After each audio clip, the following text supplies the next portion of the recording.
Ladies and gentlemen, welcome back to Discovery Debrief, a podcast that I promise you sets the course to discuss the future of the final frontier in Star Trek Discovery, Star Trek Picard, Lower Decks, and more. I'm co-host Chris Clow, and I'm joined by our bold panel of Star Trek franchise explorers, including Rachael Clow. Hey! Cicero Holmes. I was not ready for the game to end. And the one and only Zaki Hasan. Hello. So clearly, and I know that everybody on the panel is probably rolling their eyes at me right now, but I do have to apologize. The world has changed so much since we last got together, particularly for Rachael and I. Rachael right now is holding our baby daughter, EZRI CLOW, which obviously, changed our priorities a little bit in terms of what we need to accomplish in our daily lives. And then, of course, there's the fact that the world is kind of on fire in a few different ways, which isn't fun for anybody. But I mean, podcasting just it wasn't as much of a priority, but we always wanted to get back to talking Star Trek, because Star Trek is a point of light that I think anybody can get into if they're open to it, and it's certainly not been a lack of desire. We've just tried to figure out how to make it work, and obviously some new people have come into the show, and thank you for checking us out. You finally got a new episode to absorb. The last little bit of apology is that, of course, for the duration of the first half of Picard's first season, we would do it blow by blow. We would go through each individual episode, or we would double up occasionally. And we don't really have the time to do that right now, but the first season of Picard has been in the rearview mirror for a while. So what we thought we would do before we jump into the newest Star Trek series is just give our overall impressions on how season 1 of Picard went, and share with you, what the biggest takeaways were for this panel. But first, before we get into that, let's do a brief catch up with everybody. So, Zaki, start us off. Man, it's good to hear your voice again. It's been far too long, but how have you been doing in all of the craziness that's going on in the world, and what have you been up to? Well, first of all, likewise, it's so good to be back with all of you. I didn't realize until just now how much I missed it. So it's nice to get some slice of normalcy back into what the world being on fire feels like. I've been keeping busy. I'm in a good position in that I've had no disruption in my work. I've been able to keep teaching. It has been an adjustment in that I've been teaching, while on a Zoom call, sitting in my closet with like a digital background to disguise like the clothes and everything, But it's I've used it as an opportunity to catch up on my reading, on my writing, and my binge watching. I'm sure people who follow me on Twitter would know I've been watching ER for the last 4 months, and I'm up to the 11th season of ER. Wow. So that I will always affiliate, the quarantine time with my ER period, and it's funny because I watched it when it aired for the most part. My wife had never seen it, so it's been fun experiencing the show with her. That's great. No, I mean, really, the extent of my ER knowledge is mostly reserved for how George Clooney would work 20 hours a day between ER and playing Batman while they were shooting Batman and Robin. But that's cool. I mean, I've been kind of around that show periodically, and I understand that it's got a hell of a following. But literally all I remember from it, because my mom watched it when I was a kid, and all I remember is the guy getting his arm. Yeah, the helicopter chopping a dude's arm off. Yeah, we just watched that a couple weeks ago. And I pointed out to her on a RoboCop rewatch a couple years ago. That's the guy. Same guy. Yeah, Same guy. and then now she's got a new mortifying memory associated with him. Was it the help me guy? Help me, Same guy. help me. Yeah, same guy. Yep, See, exactly. for me, because of course it was set and chunks of it were filmed in Chicago. So, I when it started, I was a sophomore in high school, and so I'm able to map out like when episodes aired to like what I was doing. Like, oh, I remember I used to walk along there, because I went to Columbia College, and the show was filmed right around Miracle Mile, and it's crazy because 15 years. So it started when I was a sophomore in high school. It ended when my second kid was like 5 months old. This It's a huge swath of a life. Yeah. Oh my goodness. Oh, that's cool. Well, it's cool that you're being able to revisit that. Thank you. That's awesome. Yeah. Cicero, my friend, how has life been treating you in all of this insanity?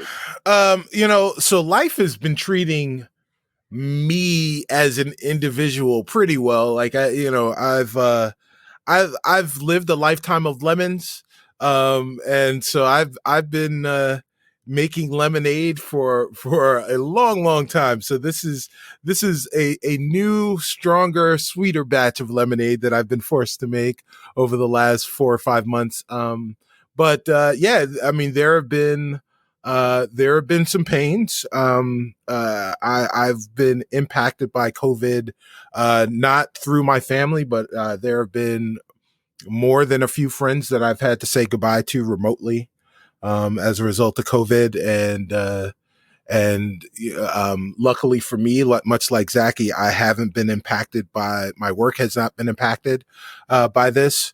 So, I've been able to, both me and my partner have been able to continue to work through all of this. So financially we're doing okay.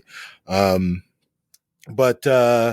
moved into a house. So I've, managed to take this and turn it into something sweet. We've got our own home now, as opposed to living in an apartment, and we can go outside without suiting up.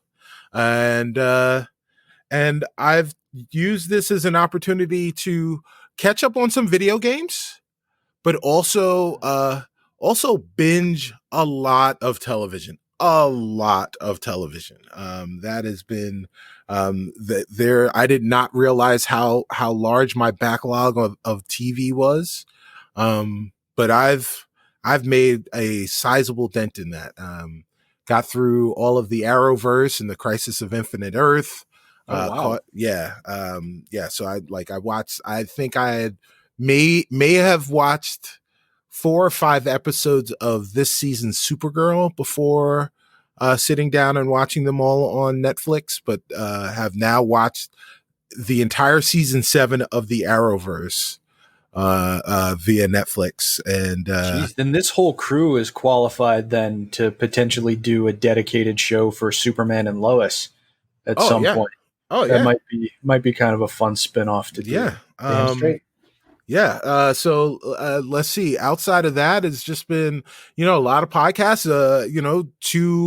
I was able to knock something off my bucket list. Maybe some of the people that are listening to this here now are here because of the fact that I had not 1 but 2 visits to Podcast Unlocked, IGN's #1 Xbox podcast, the #1 Xbox podcast in the world. And that was awesome. And man, I've just been watching a lot of movies. Haven't really been engaging with Star Trek all that much, but you know what? Maybe I need to revisit some Star Trek because we could all use some hope, some hope for the future, right? Yeah. And that's one thing that Star Trek does manage to provide, is even through all the conflict, there's a lot of hope for the future for all of us. So it's been wild. Well, good, man. Well, I'm glad that things are at least, generally speaking, stable, and that you've had some solid opportunities. Oh, hi, EZRI. And but no, that's good to hear. Rachel, inform the fine people how you've been doing in all of this. I was the pregnant lady in the apocalypse. Right. Yeah, so No big deal. Yeah, no big deal, right? Right. So when everything hit the fan, I was 7.5 months pregnant. Yeah, that was stressful. Yeah, it was pretty scary. I think the scariest moment was, not even the first, but it was in New York City when they started banning husbands or partners from labor and delivery in the hospitals in New York City. And I think every pregnant woman in the entire country, shit our pants. Mhm. And we were like, but then that got quickly reversed. And so that was fine. Chris got to be there for the birth of our child and everything. I guess it went fine technically. So because I'm here and I'm fine, and EZRI, our daughter, is here and she's fine. She's better than fine. She's great. So, and we didn't get COVID from the hospital that we know of. Go. So, that's good. So yeah, I had baby. I think at some point I tried to watch Voyager. I have a vague memory of attempting to watch Voyager when she was like 1 or 2 weeks old. Yeah. And then I just I couldn't do it because I couldn't watch anything that really required me to pay attention. So I started watching 90 Day Fiancé. Well done. And I got through a lot of, the extended universe of 90 Day Fiancé because it's not just one show. It's there's the Happily Ever After, there's the Before the 90 Days, and now there's 90 Days the Other Way. Most of which I have not watched because after I started to become more less sleep deprived and more sane, I stopped watching 90 Day Fiancé. Right. Because I was like, this needs to stop. I don't like it. Right. These brain cells ain't gonna kill themselves. Right. It's like, well, I can't drink alcohol anymore. I gotta find some way to destroy my brain. So I'm trying to finish my PhD. I'm taking care of baby. I don't have a lot of time to do a whole lot of other stuff. So yeah, can't say I've been doing much. And we're moving back to the West Coast in a month, so that kind of complicates things. We'll have to see how that progresses over the course of the next 30 to 45 days. But I've been right there with her. In times of stress, Star Trek is usually like one of my first stops. And so I've been absorbing elements of the universe, not necessarily related to the shows, but some of the expanded material. I started the Die Standing novel focused on Emperor Georgiou, written by our friend John Jackson Miller, and was actually pleased to see that it started with the true Georgiou. It's kind of a nice way to juxtapose the positions of the two characters, and you get to see a little bit more additional context with the descendants, I guess, how you get from Empress Sato to Emperor Georgiou, and that stuff is cool to see. But then, invariably I had the similar reaction to Zaki, where I'm like, do I really need to be reading about the oppressive version of this universe right now? So I put it down for the moment until it starts to become a little bit more of a fantasy than it currently seems to be. Than a prophecy. But of course, right? Yeah, exactly. But one of the things that we haven't talked about before, and right before we jump into Picard, I just want to say a lot of the apprehension that I've had in my head about Discovery Season 3 going in a fundamentally different direction has been entirely diminished because we're getting Strange New Worlds.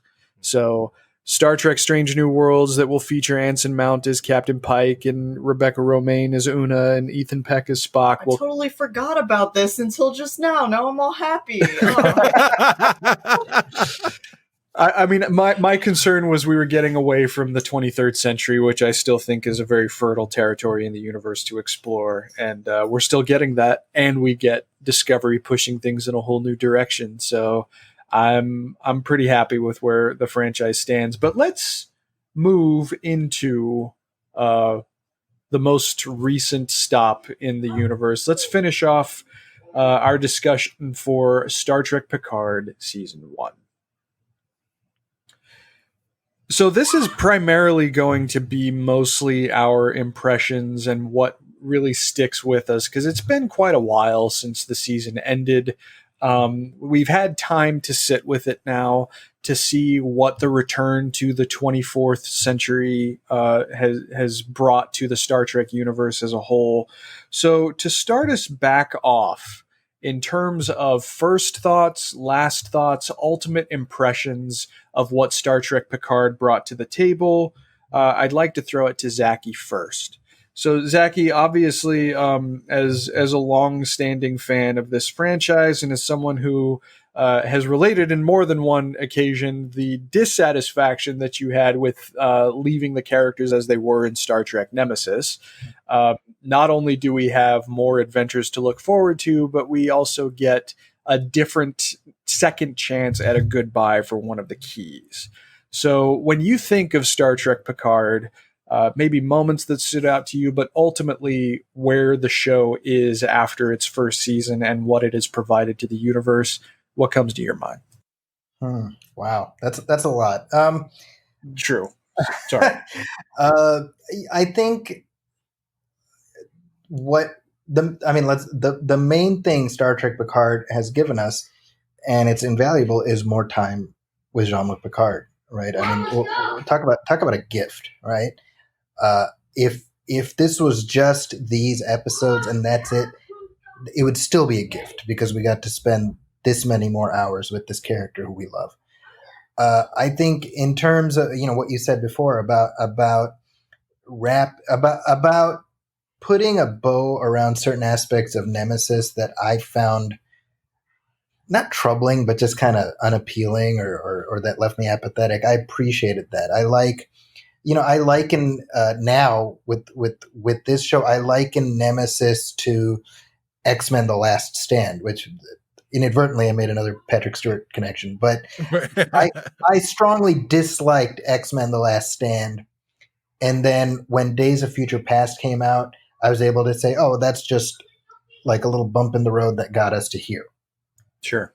And that's how I look at Nemesis. I'm like, well, I disliked it more when it was like, oh, this is the end of the road. But now you say, no, it's just a little curve in the road and it gets us to where we are now, I think in terms of where it's taking the Star Trek universe or where it's brought the Star Trek universe, I love it. I mean, there have been a lot of conversations both on our show and just in general about how it's like so dark and violent, and it is that. And I have my critique about sort of the rampant use of profanity, but I think ultimately the message at its core is very Star Trek. It's that even in the darkest of moments, the best of humanity can emerge. I think who better than Jean-Luc Picard to rescue the Federation, right? To remind the universe of what Starfleet is supposed to be. So overall, I think I would give the season like a B, but it's like a solid B with potential for growth. Yeah, and I mean, that potential exists just by the very nature of the fact that the show is continuing. So, I think that's a solid appraisal. Cicero, as particularly as someone who has been jumping into Star Trek so significantly over the last couple of years, and now being given this new opportunity to be reintroduced to Jean-Luc Picard, obviously you had seen the vast majority of TNG before, but not in this like current consumption of the wider franchise that you're going through. How does this show land with you? So as Zaki so eloquently said, as he always so eloquently says, the fact that we are able to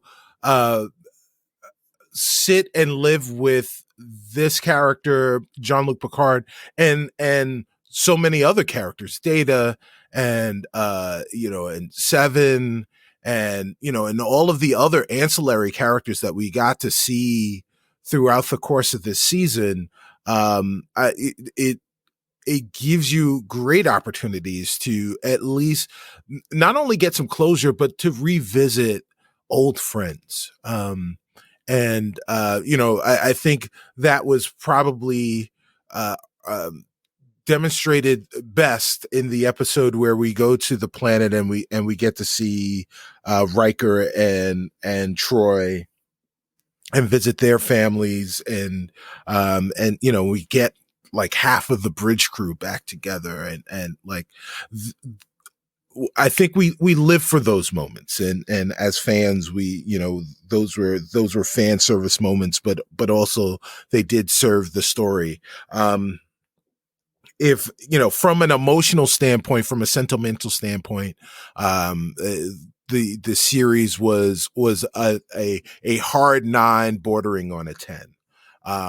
From a story standpoint, there, like, the overarching story, I think, was a place where I started to see some issues. If I could be critical about this as a piece of television, where is where I would start to have some qualms with it. I love the new characters that we brought in. I loved what they did with those characters, but I definitely had, I'm not going to say issues, but I'm going to say that I felt like they took easier ways out with the characters and what the motivations were for those characters than I think they could have done or maybe should have done. But ultimately, I am excited that it exists. I'm super excited that it is going to continue, and I'm eagerly awaiting what is to come from PICARD. Excellent. I appreciate it. Rachel, when you think of Star Trek PICARD and the exercise that this show went on, what comes to your mind? I agree with what everyone said. Is that I really like the new goodbye to Data that we got, because we didn't really get a proper goodbye in Nemesis. It felt like so emotionally it was more cathartic. I think overall story-wise, I agree with Cicero. I think it wasn't as strong. I feel like in the last few episodes, it took a really hard turn into oh yes. Whoa. EZRI agrees. Yeah. Or disagrees.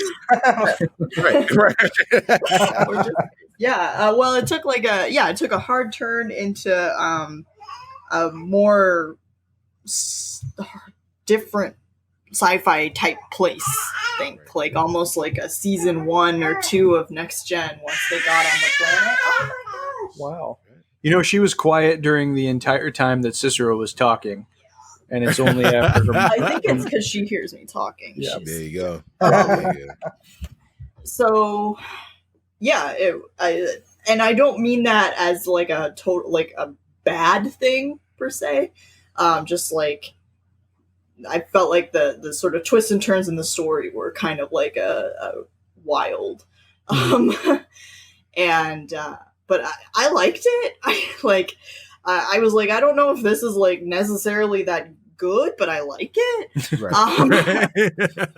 So yeah, that's how I feel. And someday I'm gonna have to rewatch the whole thing when my life is in a different place. Sure. Because I think the end of it too got really colored by everything that was going on, and I was just I remember you were very emotionally affected, Chris, by Data's death and that kind of thing. And I remember watching that episode being like, I should be feeling super emotional about this, but I can't feel anything except for terror. Which is funny, but it's also like, that's really bad. Like I was at like a really bad level of trauma. But like, yeah, so I definitely want to rewatch it at a time when I can more like fully experience it. With go on the journey that it intends you to. Like right. Right. it did not intend me to be where I was in my life. Sure. Yeah. No, I understand. Well, as far as me, the thing that ultimately comes to my mind when I just think of the season in its totality is that the character work was significantly better than the plot. And that's not to take away from the story that the creators tried to tell. It aimed really high, and I appreciate the fact that it took a very large swing. The idea of the Federation becoming more insular and becoming, frankly, more like what we see in the modern United States. Star Trek is supposed to do that. It's supposed to hold the mirror up to our own society and potentially show us why, when we lean on the best traits of ourselves, how we can dig ourselves out of that kind of darkness. And I appreciate that PICARD took that step. The problem that I ultimately have with the story that it told was the contrivance related to artificial life. There are definitely allegorical paths you can draw by taking that approach, considering what life has value, what life is dismissed, and also, too, what constitutes individuality. I mean, when you have Data's orbit as like a permeating theme, those are themes that have been visited in Star Trek before, but it seemed like PICARD tried to look far more closely at the personal consequences as opposed to the societal ones, which is totally valid. Where I get tripped up is the specifics of how it explored that within this world. So the thing that I immediately think of is how the Riker family, the Troy Riker Troy family was affected. We learned that they had an elder son named Thad, who contracted a rare disease which could have been cured if they had had access to a positronic matrix to get rid of it. The fact that they didn't have access to it seems preposterous to me. I had a hard time getting on board with, like, obviously this attack happened on Mars and you couldn't, it instigated this kind of widespread fear of artificial life. But at the same time, too, we have 50 years of history of seeing the doctors and the scientific community of this universe unite together to try and find solutions. And it seems needlessly cruel that the solution was prevented because of ideology. And maybe that's the point. I can totally understand that. Maybe the point is that when you lean into this hard ideological stance against a certain kind of issue and people die as a result of it, is it worth having those kinds of strongly held convictions when there's needless suffering that can descend from them? I get it, but I feel like it would be more well in line with another universe besides this one. And I just don't like when the characters that I really like suffer as a result of that, I guess. But some of the specifics in terms of the use of positronic artificial life, it just seemed to lean a little too much into contrivance. That being said, the character work in this show was exemplary and balanced out the issues that I had with the plot. So I'm probably more prone to give it a grade similar to Zaki, and it's like a solid B. because the plot just wasn't quite as there with the character. It was the character focused episodes were far more interesting to me than the episodes that were focused on plot. And Rachel alluded to the rather significant emotional effect that the death of Data had on me.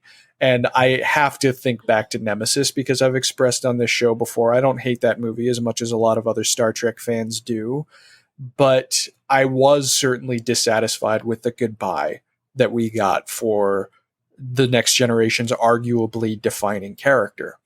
And the way that they explored the fact that Picard gets to say goodbye, where that was a chance he was effectively deprived of the first time, that did significantly affect me. And I mean, I revisited that moment yesterday, and none of the emotional impact of those scenes were diminished. I was bawling watching it happen. Maybe part of that was because of the music, but it just seemed so focused on trying to give him a send-off that was worthy of him and worthy of the importance and the pivotal role that he played in the developmental journey of Jean-Luc Picard, but also to Picard himself. Again, the specifics of the plot about how, well, his body did die, but now he's in an android body, a golem. Seems like okay, fine. That's fine. I mean, he's continuing to live. That is very strange, and I feel like it kind of gets in the way of some of the character work, and that's the only.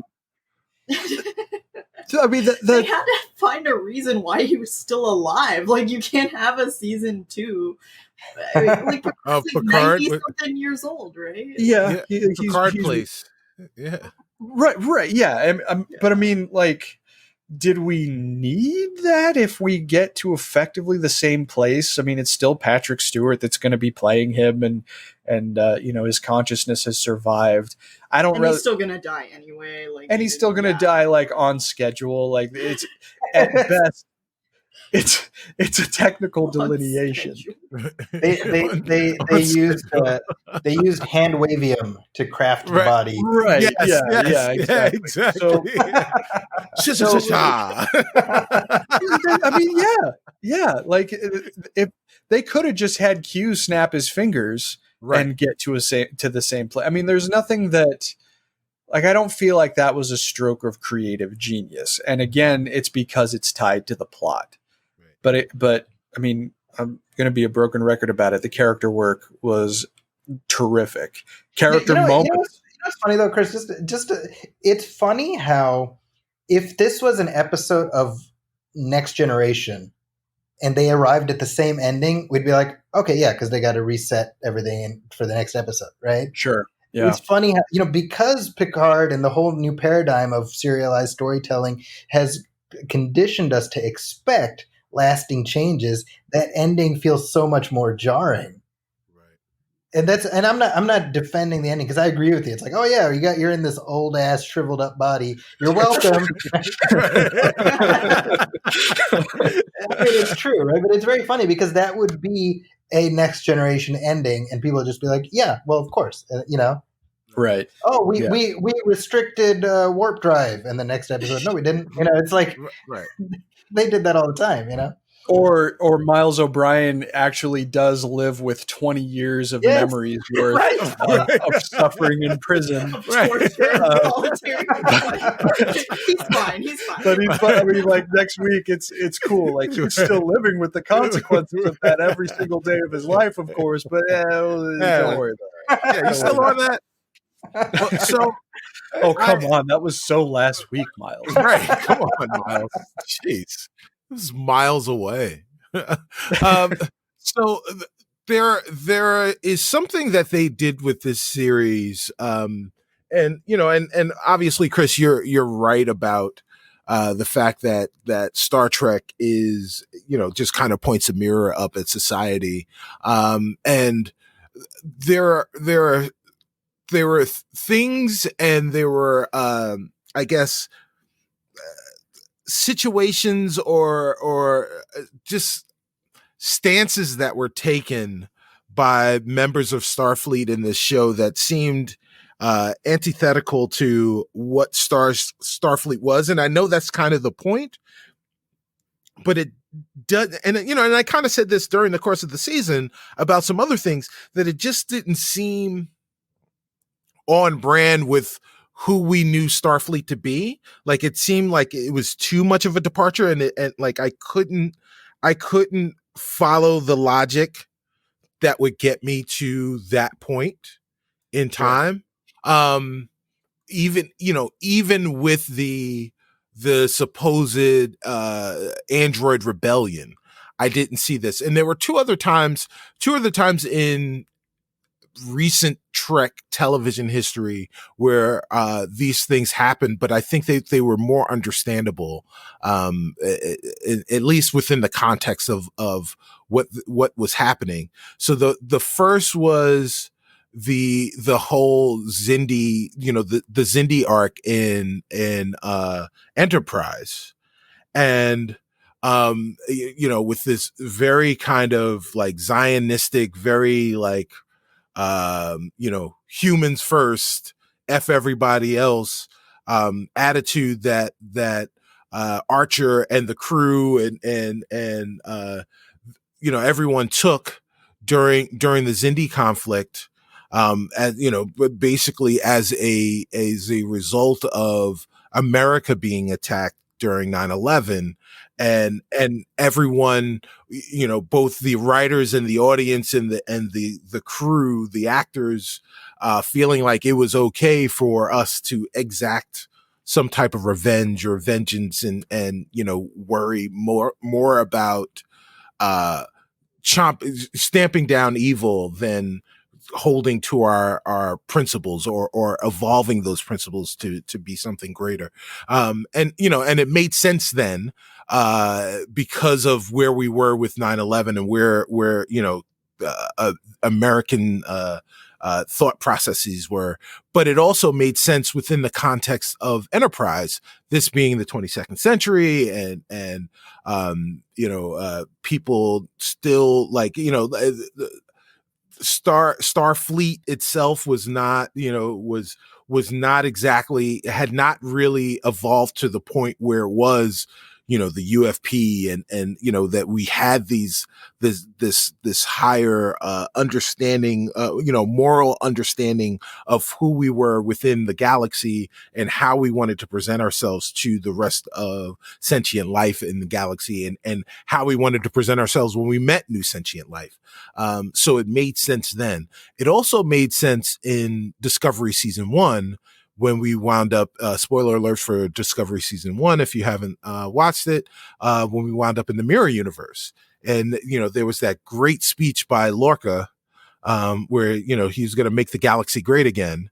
And like, all of that stuff, again, that stuff made sense then, because we were in the Mirror Universe. And of course, the Mirror Universe, these guys were going to be, all about humans first, and have these principles that just didn't seem to jive with what we believe Starfleet morality should be. This time around, I don't think that there was, even though the American culture, that there are definitely aspects of American culture that would fall right along line, in lockstep with the attitudes that proceeded after the events of the Android revolution, the Android uprising. But it didn't make sense to me that humans and Earthlings in the 24th century would do that. Well, and part of that might be, and I know that I'm getting into pedantic continuity stuff here, but because there are 2 decades missing between the last time we saw the crew of the Enterprise and the start of Picard Season 1,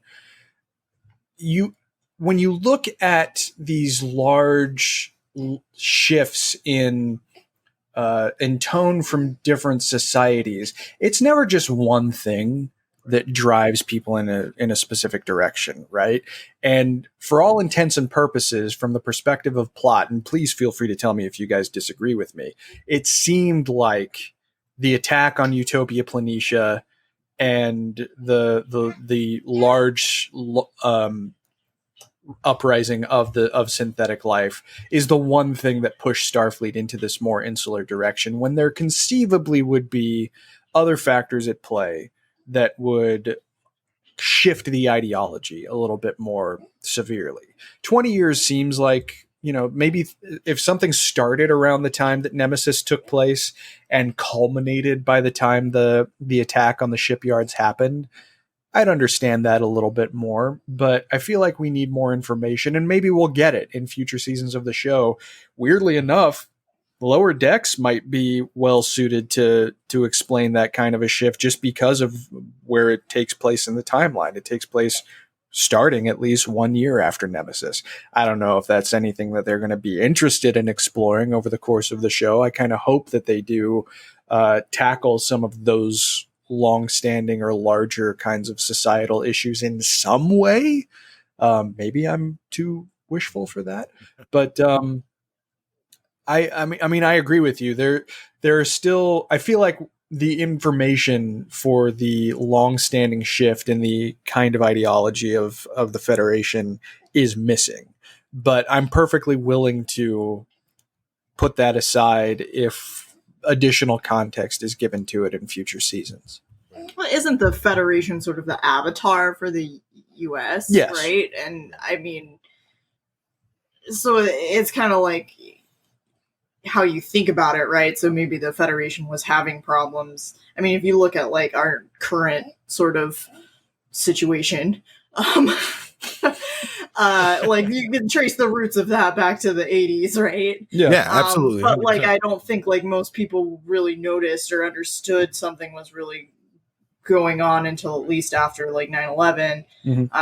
Hello. So, well, and other institutional forces are at play with the Federation, right? I mean, yeah, right. That we might not be privy to. So, but also that we are privy to, because in Picard, even though they don't have a planet anymore, you see that Romulans are actively trying to work against the interests of the Federation within its own framework. right. So, whether or not that's something that's further explored in other seasons is another possibility. But let's shift gears a little bit to, does anyone else have anything to add on this kind of broader topic? I mean, Chris, I just like the Federation being the avatar for the United States. Like, you cannot make a Star Trek show in 2020 and have the Federation be super good and wonderful like it was, because like we just don't think of ourselves like that anymore. Mm-hmm. So like, in order to be recognizable, presuming that the intention is for the Federation to serve as an avatar for the U.S., which is sort of like it has de facto, I think. Yeah, historically, absolutely. Historically, yes, yeah, definitely. Yeah. No, I don't disagree with that. I mean, right. Clearly, the reputation, the indications are that our global reputation has been diminished in recent years. So why not carry that over to the Federation? It makes sense. But it seems like they could do a little bit of a better job in characterizing what was the primary motivating factor of that shift. Like we can fill in the blanks, especially considering what we're observing in the real world. But just in terms of the geek in me, I like to see what. I feel like most people don't think about it as deeply as you do. Like you're like, what is the history? Well, or just Star Trek fans in general. I feel I'm certainly not the only Star Trek fan that is just as interested in the affairs of a fictional world as the affairs of the one I actually live in.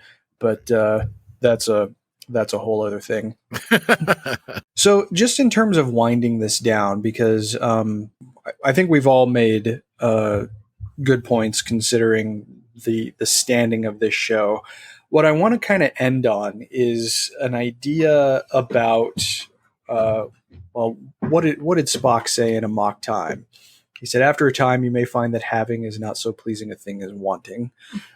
When Discovery was announced initially, I think we all were excited. I mean, at least this group was, but we were also hoping, I think, to see the story extended and moved forward, as opposed to just kind of serving in a previous time period that we've seen before. But now we've gotten that. Now we've seen what new Star Trek, pushing beyond the bounds of the DS9 and Voyager finales and Nemesis, we see what that has brought.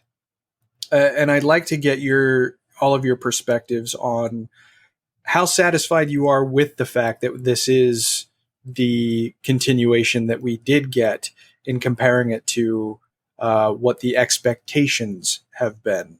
So, Cicero, why don't you start us off in terms of Picard serving as the next step of the franchise? How do you feel about that? I do feel really good about it.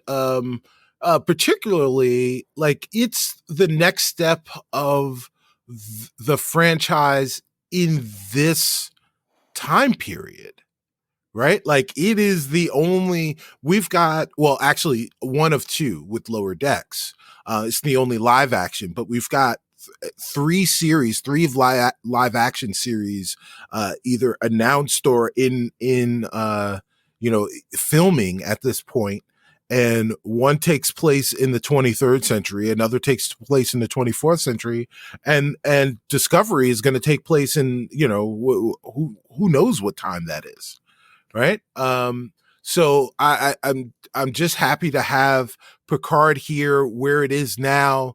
But also I'm more pleased with the fact that we've been introduced to these really, really great, deep and troubled characters that we can learn a lot about. Not only Seven of Nine, who's had this entire history, both the history from Voyager, but this history in the 20 years between when we last saw her in Voyager and when we've seen her in season 1 of Picard.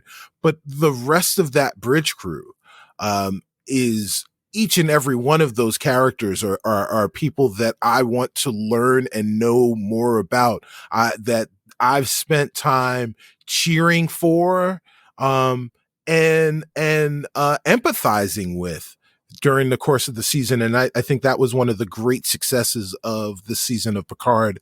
I'm very, very pleased with where we are, because we're going to get more Trek. We're going to get more stories, and hopefully we'll learn more about some characters that exist within this world. Yeah, absolutely. More Trek is always preferable to less. I think we're all in agreement, at least with that.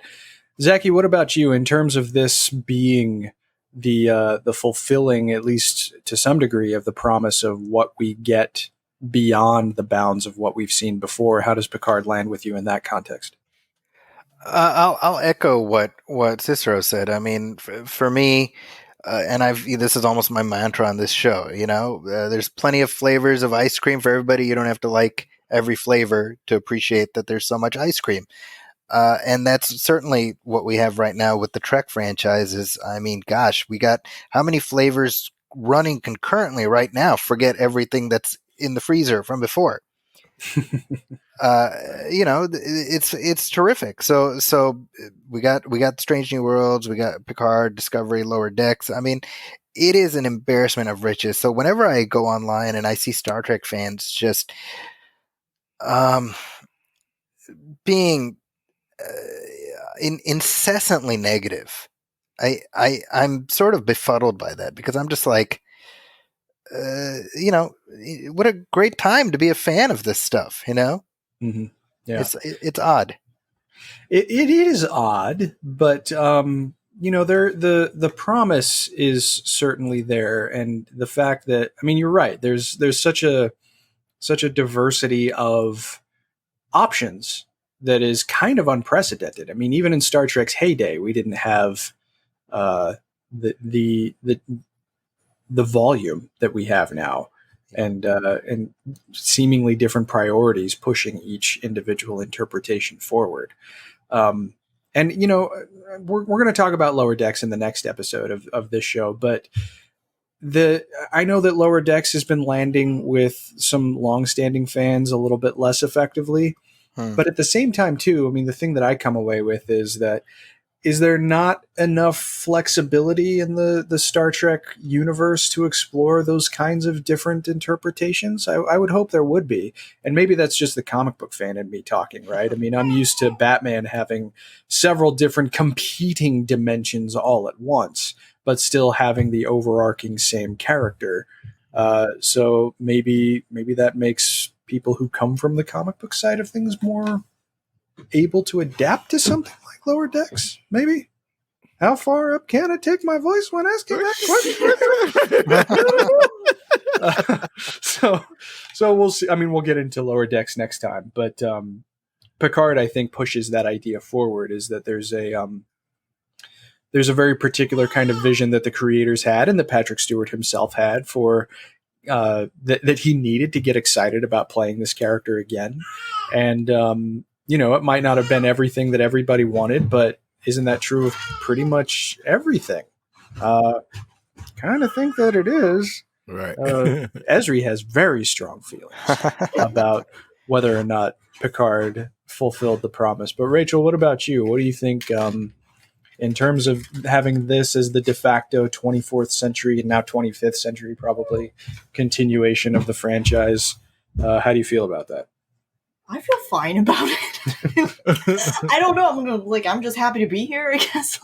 Well, I mean, the reason that I ask you that is because obviously you gravitate more towards the 24th century shows, right? Yeah, Picard is not those shows. But you're never going to have those shows again. Sure.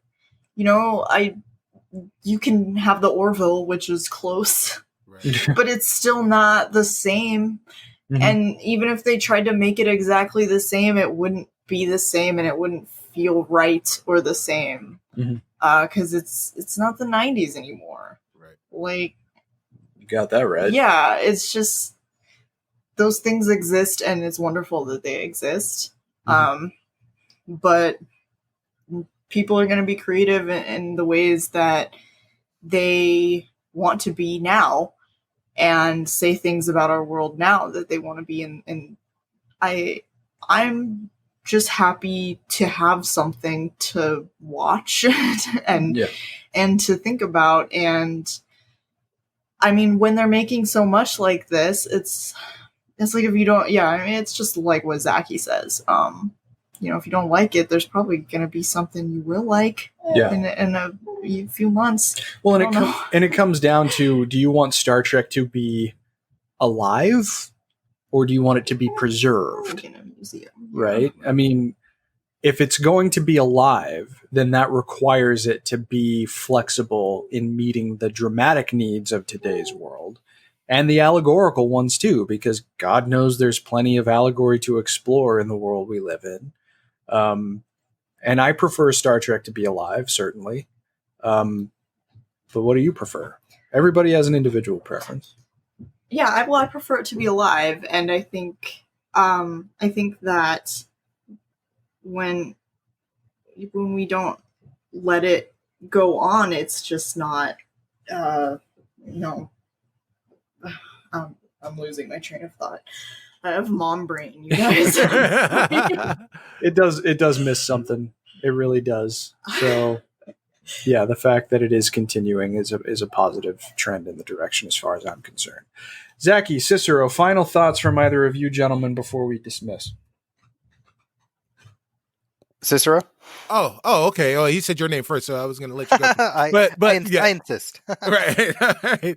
Well, yeah. So my final thoughts are kind of like my first thoughts, which are, I do happen to know that there are very, very big TNG fans who feel like TNG is their Trek, who were less than enthused with the way that this season of Picard played out, and to them I say I hear you. There are valid reasons to be disappointed, but I'd hope that despite your disappointment, that you're able to see the good that is there. There is Jean-Luc Picard. There is Seven of Nine, even if, she wasn't part of TNG, but she was definitely part of Voyager. And there is a whole new host of characters that are going to be principal actors on this show that are phenomenal actors with great characters. They've been given really, really great characters for which to breathe life into, and we have an opportunity to watch them do so. And I think that's an important thing to take from it. If there's something that I think the writers can take from our criticisms and critiques, because I know they're listening and they haven't prepared season 2 without hearing this first. And that is, I think that you guys suffered from the same thing that the writers from season 1 of Discovery suffered from, which was that you had a lot of ideas and a lot of information in the story. And at some point during the course of writing each episode, you realized that you ran out of time and you tried to squeeze 4 episodes worth of exposition and story building and tension and action and drama into 2 episodes. And those 2 episodes really suffered for it. The last 2 episodes of the season I felt were kind of all over the place. There were definitely fantastic moments in it, Data's death and the hand wavy stuff that was happening with PICARD, but that Captain moment, Riker. Yes. So all of those things, some of them were cringeworthy, some of them were sigh-worthy, but some of them were cry-worthy. But ultimately, what it means is we've got more Trek, we've got more PICARD, we've got new characters, and they can do some really fantastic things with them, and I'm really excited to see what happens next. Excellent. Zaki, final thoughts on Star Trek PICARD Season 1? Well, I guess what I'll say is, for the last several months, one of the piece of music that's been getting a heavy rotation in my library is the theme from PICARD. Which I think is just an absolutely beautiful piece of music, and it's full of just this vast spectrum of emotions. There's sadness and adventure and introspection. I mean, it's all kind of bound up in this really fascinating piece of music that's unique in Star Trek, even as compared to Discovery, which, the theme is by the same person. And I guess in a way, that also sums up my feelings about PICARD. I mean, it's a complicated approach to this character, and I can appreciate the fact that it's not to everyone's liking. But I think for me, the flaws, which are there, and I acknowledge them, are less important than, as I said at the outset of this discussion, just being able to be with this character more. And alluding to what you guys were saying, the fact that this is what Patrick Stewart wanted to play, that's interesting to me. Sure. Right? Like, this was the thing that coaxed him out. And I say, well, it's something that he's investing a lot of himself into. And so that makes it a journey that's worth going on. Excellent. Very well said. Rachel, final thoughts on Star Trek PICARD? It was good. I liked it. I would like to watch it again. Mm-hmm. I think I really like all of the new Trek that is coming out. I'm happy about it. I think that the main difference from now versus the 90s is the discourse is different. You get to hear everybody's opinion all at once, and it's exhausting. And so I think that just, for me, what helps me like things more is to not engage with them on Twitter. Amen. At least the toxic ones. Well, for me, no. I don't want to engage at all. Like, I'm sure, like, enough. Other people, sure, you have your own tolerance or whatever. But for me, it's like, I've been really trying to, like, get myself off of Twitter, especially, and social media overall in terms of just like looking at it. And I think, you know, and I'm not just doing that because of Trek. It's for more like general mental health reasons. Mm-hmm. But like one of the effects has been that I feel like I'm more able to like the things that I like because I don't see people telling me why they're bad. And I can, you know, and podcasts are different. I feel like, okay, like it's ironic that I'm saying this and I'm on a podcast or whatever, but podcasts are different because people, you know, have the time to talk about their opinions. You don't have to condense it within 200. Yeah. And, you know, and you can hear, you know, of course you get to, you know, pick and choose whose opinion you want to hear. And it's not just like out there being retweeted by someone. Sure. So, that's my thoughts on it, is that everything is better if your information environment is more positive. Mm-hmm. So yeah, of course. And just in general, my final thoughts are that I'm glad that this show exists. It helps to emphasize the flexibility that the Star Trek franchise has. You know, there were elements of it that I flat out did not like, but for the most part, this was a journey that was worth going on. One, because the last time we saw these key pivotal characters, they didn't get a finale that was worthy of them, and at least one of them did this time. That counts for a lot in my mind, but also just the fact that the ambition of this show, not only to be relevant to the world in which we live, but to try and show that there could be a better way than leaning into insularity and ideological blindness and harshness and simple reliance on military strength. These are all ideas that are very much in line with the broader Star Trek franchise as a result. It's a shame that people who may have been absorbing the franchise 20, 25 years ago were not conscious of the political messages that have always been permeated throughout virtually every single interpretation of Star Trek. But those have always been there. And to me, those just enrich why I love Star Trek as much as I do. And Picard is absolutely a part of that. And again, that character work was phenomenal. And I have no complaints when it comes to taking the time to develop who these people are and reintroducing us to people that we've loved before. And conceivably, the second season is going to do that in at least 2 instances that I know of, between Guinan and the Doctor. So bring it on. Bring it on. Let's see what everybody's up to. I think we could all use them right now. But that's actually going to do it. So next time, just to give everybody a peek behind the curtain, we are planning on getting together again very soon. Since Star Trek Lower Decks is a half-hour show, we're not going to do a blow-by-blow per episode discussion like we've done before. We're going to double them up. So we're going to have an hour's worth of new Star Trek to talk about. Very different in tone based on that first episode, and I'm going to be interested to dive into it with these fine people, of course, and I hope that you come along for the journey with us. But anyways, that is going to do it for episode number 52 of Discovery Debrief. We hope you enjoyed the show, and if you did, please like and follow us on our social media channels. And if you'd be so kind, we'd also appreciate it if you wrote a review for the show on iTunes or Facebook.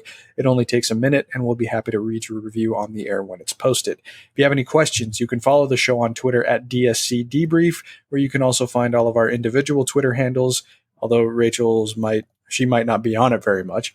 And God willing, if my willpower holds. and feel free to send us questions through Twitter, our Facebook like page, or by emailing us at hailingfrequencies@discoverydebrief.com. Please be sure to set your courses for this feed for the next episode, in which we talk about the first 2 episodes of Star Trek Lower Decks. But as always, though, until we meet again, and we will, go boldly, my friends.